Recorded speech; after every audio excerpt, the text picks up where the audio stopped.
Hey guys, Delta Canuckian here, and you're getting a good look at the Ghost Recon Future Soldier beta. I've got it on both Xbox and PS3, so I'm going to do a graphics comparison video for you guys sometime soon. If you remember the one I did between Battlefield 3, that beta on PS3 360, it'll be something similar to that, but I'm probably going to change it up a bit so we don't have, the images aren't squished as much, I guess. I'm going to try and do something so it's not as bad there.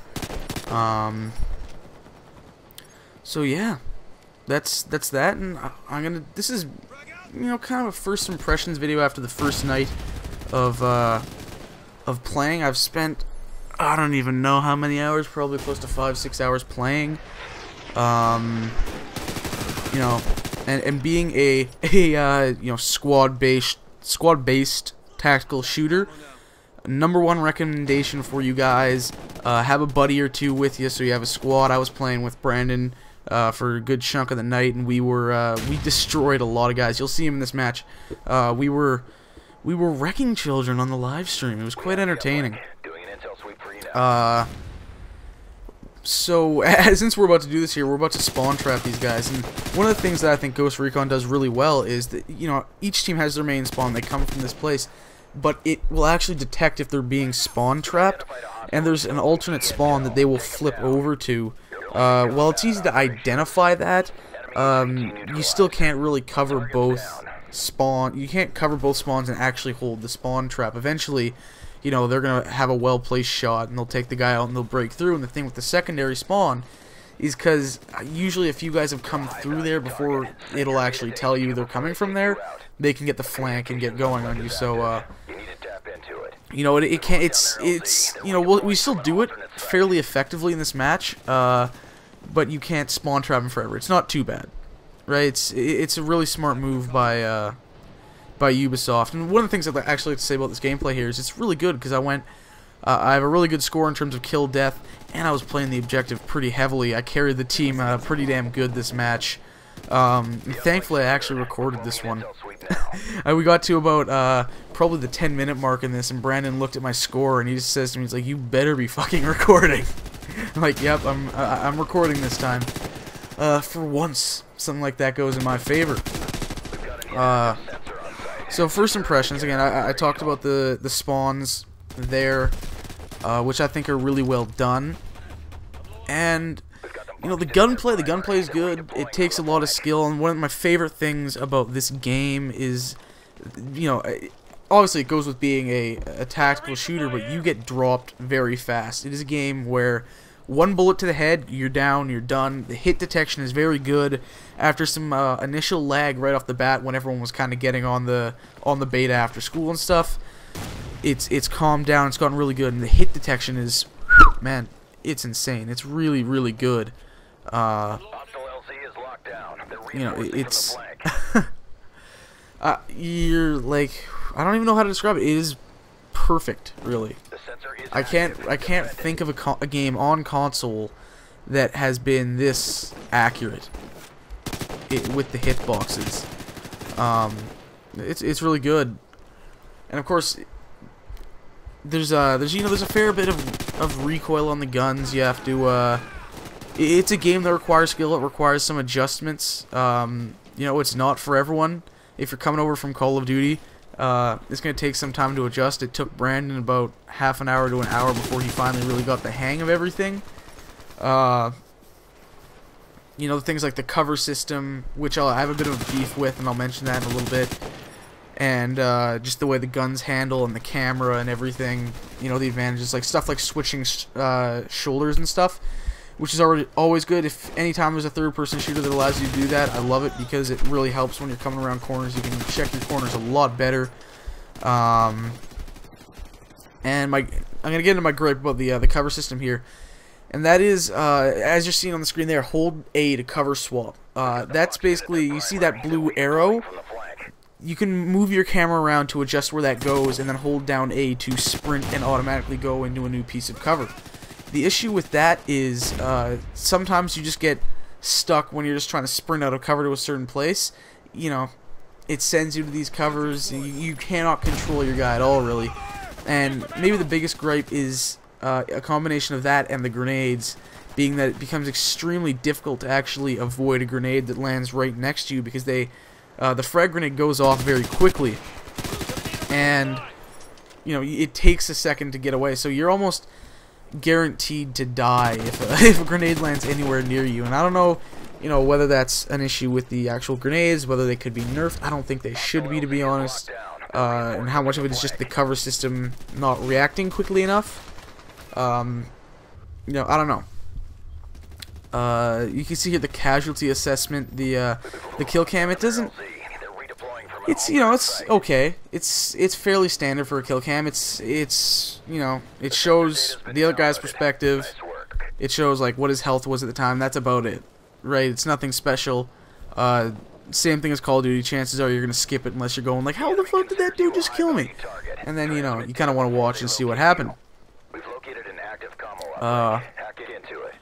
One of the other things I had it on the tip of my tongue there, and now I forgot what it was I wanted to actually say. Jesus. Okay, yeah, graphics. Graphically, the game looks really good, and it's fairly obvious it runs 30 frames a second. And for the most part, I have no issue if a game is running 30 frames per second if it looks good.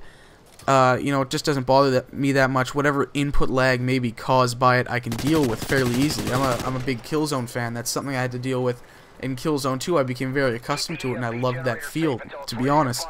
I was very disappointed when they got rid of that in Killzone 3. I felt it made the game much more friendly to casual and new players, which, you know, there's nothing wrong with trying to make your game more accessible, but it made Killzone 3 feel a lot less unique, in my opinion.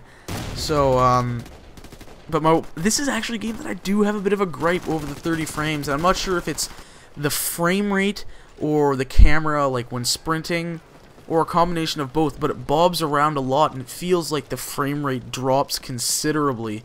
And, you know, it doesn't really affect you a whole lot in the actual gameplay once you get into gunfights, but it's just a little kind of nitpicky thing that bothers me as you're running around the map, and it just kind of feels very, very choppy. You know, it's bothersome, and I'm hoping that's, you know, just a result of, you know, being in beta, or maybe it's just the camera that causes it. But yeah, that's something that kind of gets on my nerves. And oh my god, this game is 15 minutes long. I don't want to talk for this whole time, so I'm just gonna go on for, I don't know, a couple more minutes, and maybe I'll throw some music on. How's that sound? So yeah, any other thoughts on this? You know, it's a lot of fun. Again, like, you got to be really playing with friends, with the team to get it going. Have Mike coordinating attacks. I think this is potentially be a really good game, and because it's different. You know, it's not a first-person shooter. It's not kind of your fast-paced, action, crazy, over-the-top stuff. I think it actually has a chance to build a very good community. And considering it's an established franchise, it's Ghost Recon, I think it has a very good chance to establish and keep a very good online community instead of just dying off like a lot of shooters do when, you know, compared to the Call of Duties and the Battlefields of the world. So that's that, and for you guys who have stuck around all the way to the end of this commentary, this first impressions video, I got a treat for you guys. If you want to get in the Ghost Recon Future Soldier beta, I have 10 keys right here, 5 for Xbox 360, 5 for PlayStation 3. Now, there's a bit of a catch on the PlayStation 3 one. You have to have a UK or European PlayStation Network account to redeem the code and download the beta. However, once you've downloaded the beta, you can play it on any account. So if you're North America, you can play it on your main North American account. It's just, you know, you have to create the European account to download it. It doesn't take much effort. You go in, you know, 1234 Fake Street, you know, fake email number 95 at hotmail.com type stuff. Quickly set up an account, put in your code, download it, boom, you're good to go. The Xbox codes will work on, they work everywhere, so you're good there. And if you want one, just leave a comment down below.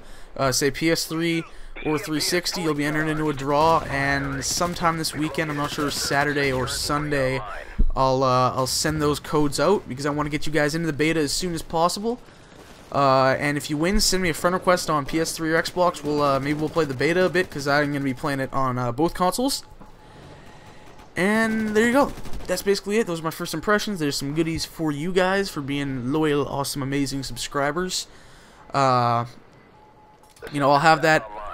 But the graphics comparison coming sometime soon. Assassin's Creed Revelations videos will be starting soon, and I'm still editing more of the Twisted Metal videos. I'm kind of falling behind on that. I need to get back to the tips and tricks there, and we'll get that series going again shortly. And I guess also one last thing. I know there are a lot of you guys here that are, you know, you're here for Call of Duty, but I have no interest in playing the game. Even doing the mystery box, it's just hard for me to build up the will to go do it. So, we're going to cap off Mystery Box for the 10th episode. I'm going to do something a little special for you guys. I'm going to get people involved. I'll go into more detail about that later. Yeah, so do whatever you want with the like, the commenting, the favorite, all those crazy buttons down below this video. You know, show it some love. And I will see you guys next time. Enjoy the music for the rest of this gameplay.